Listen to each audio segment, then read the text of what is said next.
Well, people living in Greenwood say the rock quarry trucks are a health concern and a safety concern. They say hundreds of the dump trucks travel up and down Main Street every day. Jake Peterson shows you the town's fight against the truck.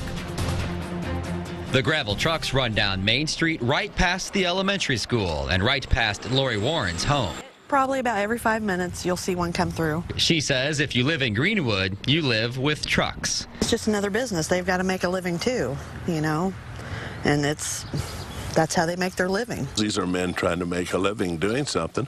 It's just the wrong place at the wrong time. We don't need those trucks on our city streets. Former Alderman Jim Payne tried to outlaw them.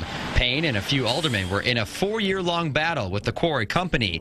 They say their lawsuit was almost settled, but then city elections in 2010 changed the game. They had that in mind to overturn everything we did. He says the new administration stopped the legal proceedings so the trucks can still barrel through Greenwood. But the current mayor says that lawsuit resulted in a good neighbor agreement between the quarry and the city. He says truck drivers had to get an education course on how to drive through the city, and there's not been one ticket or accident since that good neighbor agreement. He calls this accident an isolated issue. I don't think they're reckless, but it's just a bad situation. 35 miles an hour is supposed to speed limit at that particular place, and it's rather difficult for all that tonnage to stop on a dime, so to speak.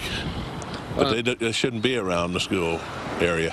But even after this crash, the current mayor says they have no reason to boot the big rigs. Jake Peterson, NBC Action News. The driver's company is investigating the crash, but says the driver has a good driving record. I want to know what you think about the gravel trucks in Greenwood. Sherry Odell Songer says those gravel trucks are always speeding through Greenwood. Something really needs to be done about them.